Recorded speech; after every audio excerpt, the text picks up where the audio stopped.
यसको यो अपडेट गर्नको लागि हैन लगइन गरेपछि यो अपडेटमा थिच्ने केवाइसी अपडेट गर्नको लागि यहाँ अपडेट लेखेको हुन्छ अपडेटमा थिच्ने अपडेटमा थिचेपछि चाहिँ तपाईको यो अर्को एउटा पेज खुल्छ यसमा चाहिँ तपाईले आफ्नो सम्पूर्ण डिटेलहरु चाहिँ अपडेट गर्नुपर्ने हुन्छ पर्सनल इन्फर्मेसनहरु चाहिँ यसलाई चाहिँ केवाइसी भनिन्छ नो यो कस्टमर यहाँ टिक लगाएर अपडेट गर्नुभयो भने चाहिँ यहाँ तपाईको सबै डिटेल हाल्नै पर्ने हुन्छ जसमा खास चाहिँ तपाईको नाम ठेगाना email ID phone number salary लगायतका अरु जानकारीहरु चाहिँ अपडेट गर्नुपर्ने हुन्छ यसमा चाहिँ तपाईले जुन जुन खाली ठाउँ छ त्यहाँ चाहिँ सेलेक्ट गर्ने एउटा एउटा गर्दै सेलेक्ट गरेर चाहिँ तपाईको यो केवाइसी अपडेट गर्नुपर्ने हुन्छ नत्र भने तपाईको खाता चाहिँ फ्रिज हुन जान्छ सापको स्यालेरी खाता खास गरी यसमा तपाईले मिस्टर पहिला टाइटलमा मिस्टर चुज गर्ने अरु सबै प्राय जसो इन्फर्मेसनहरु अपडेटै हुन्छ अनि तपाईले के गरे प्लेस अफ बर्थमा आफ्नो कुन देशमा जन्मिनु भएको नेपालमा जन्मिनु भएको नेपाल थिच्ने कन्ट्री अफ रेसिडेन्समा तपाईले नेपाल हाल्ने अथवा अरु कुनै हाल्ने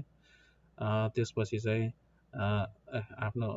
इन्फर्मेसनहरु करेक्ट छ छैन त्यो हेर्ने अरु कुनै नेशनलिटी छ छैन त्यसमा टिक लगाउने छ नोमा क्लिक गर्ने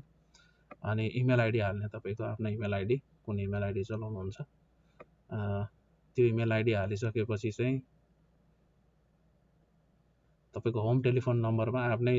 जुन नम्बर युज गरिराख्नु छ जुन यसमा सापमा छ त्यही नम्बर कपी गरेर पेस्ट गर्दा हुन्छ त्यही नम्बर हाल्दा हुन्छ त्यसमा खै फरक पर्दैन ल्याङ्ग्वेज तपाईको इंग्लिशै रहन जान्छ त्यसपछि एकचोटी अपडेटमा क्लिक गरे भने फेरि अर्को आउँछ यसमा तपाईको आफ्नो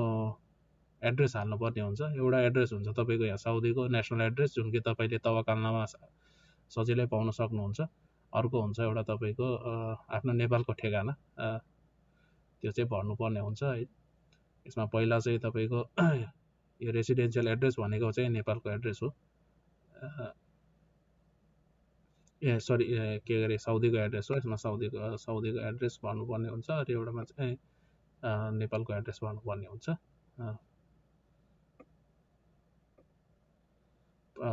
तपाईले पहिले अपडेट गरिसक्नु भएको छ भनी चाहिँ पर्दैन छैन भनी चाहिँ त्यहाँ आफ्नो एड्रेस अपडेट गर्न सक्नुहुन्छ अनि यो एड्रेस इन होम कन्ट्री भनेको चाहिँ यहाँ चाहिँ आफ्नो नेपालको जो छैन त्यसमा 00 हाल्दा हुन्छ जुन चीज तपाईसँग उपलब्ध छैन जिल्लाको नाम डिस्ट्रिक्ट सिटी तपाईको गाउँपालिका नगरपालिका सिटीको नाम हाल्न सक्नुहुन्छ पोस्ट बक्स छैन भने त्यसमा पनि 5 वटा शून्य हाल्दा हुन्छ अथवा तपाईको के गरे वडा नम्बर अगाडि चाहिँ शून्य हालेर 5 वटा अङ्क पुर्याएर हाल्न सक्नुहुन्छ पोस्ट बक्समा 000004 वटा हाले हुन्छ कन्ट्री तपाईको नेपाल भयो नेपालीहरुको लागि अनि आफ्नो घरको नम्बर छ भने हाल्न सक्नुहुन्छ नत्र भने त्यसमा पनि 00 हाल्दा हुन्छ र बिल्डिङ नम्बर पनि 00 हाल्दा हुन्छ फेरि अपडेट गर्दाखेरि तपाईको अकुपेसनमा प्राइभेट सेक्टर आउँछ हैन हाम्रो प्राइभेट जागिर हो अकुपेसन कम्पनी भनेर अनि कम्पनीको नाम तपाईले आफ्नो कम्पनीको नाम टाइप गर्नुभयो भने चाहिँ यहाँ देखिन्छ नत्र भने कम्पनीको नाम हालेर के गरे पहिला अकुपेसन हाले लेबर अथवा जुन भिजामा आउनु भएको छ त्यो अनि त्यसपछि चाहिँ यहाँ कम्पनीको नाम तपाईले सर्च गर्नुभयो भने आउँछ टाइप गर्नुभयो भने आउँछ त्यसलाई सिलेक्ट गर्ने त्यसपछि कम्पनीको फोन नम्बर हाल्ने कम्पनीको फोन नम्बर तपाईले आफ्नो कन्ट्र्याक्टको कपीमा भेट्न सक्नुहुन्छ अथवा तपाईले आफ्नो एडमिनलाई माग्दा पनि उले उपलब्ध गराइदिन्छ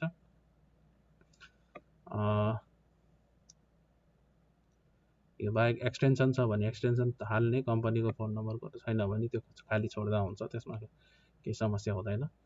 तपाईको अन्य कुनै आयको स्रोत छ भने त्यसमा छैन भने नोमा क्लिक गर्ने प्राय हाम्रो स्यालेरी बाहेकहरु केही हुँदैन र यहाँ चाहिँ टोटल महिनामा कति स्यालेरी आउँछ त्यति हाल्ने अब कुल ओभरटाइमहरु सबै लगाएर कतिसम्म आउन सक्छ त्यति हाल्ने अनि अपडेटमा क्लिक गर्नुभयो भने चाहिँ यहाँ चाहिँ तपाईले आफ्नो स्यालेरीको डिटेलहरु महिनामा कति स्यालेरी तपाईको आउँछ हैन कति 12 महिना आउँछ हैन प्रत्येक महिना कति आउँछ म्याक्सिमम त्यति हाल्ने त्यसपछि तपाईले कति निकाल्नुहुन्छ त्यहाँबाट त्यो हाल्ने जस्तो तपाईले 8 चोटी निकाल्नुहुन्छ 2000 1200 1500 को दरले निकाल्नुहुन्छ तपाईको कुल स्यालेरी भन्दा टोटल भन्दा कम हुनु पर्यो मासिक तपाईले लोकल ट्रान्सफर कति गर्नुहुन्छ अब तपाईको अरु साथीहरुको खातामा या अथवा अन्यथा कतिको ट्रान्सफर गर्नुहुन्छ नि त्यो हाल्ने कतियो भन्दा थोरै हाल्नु पर्छ अनि ओभरसीज ट्रान्सफर यो बैंकबाट गरिदैन त्यही भएर 00 हाल्दा हुन्छ तपाईको स्यालेरी खाताबाट नगर्दा अथवा जुनबाट गर्नुहुन्छ भने चाहिँ तपाईले गर्ने यसरी तपाईको सबै जानकारीहरु एकमुष्ट देखिन्छ यसमा तपाईले राम्ररी हेरेर कन्फर्म गरेर हैन सही छ छैन भने चाहिँ त्यसलाई एडिट गर्न मिल्यो, फेरि तपाईँको अप्सन हुन्छ। सही छ भने चाहिँ तपाईँले सबै चिज हेरिसकेपछि चाहिँ कन्फर्ममा क्लिक गर्नुभयो भने चाहिँ तपाईँको एकाउन्ट चाहिँ केवाइसी चाहिँ पर्सनल इन्फर्मेसन भनेपछि अपडेट हुन्छ। यसरी चाहिँ अपडेट गर्न सकिन्छ। यो चाहिँ तपाईँले अहिलेसम्म भरेको सबै डिटेलको जानकारी चाहिँ यहाँ छ। तपाईँले यो सबै इन्फर्मेसनहरू चाहिँ पहिला हातमा रेडी राख्नु पर्यो।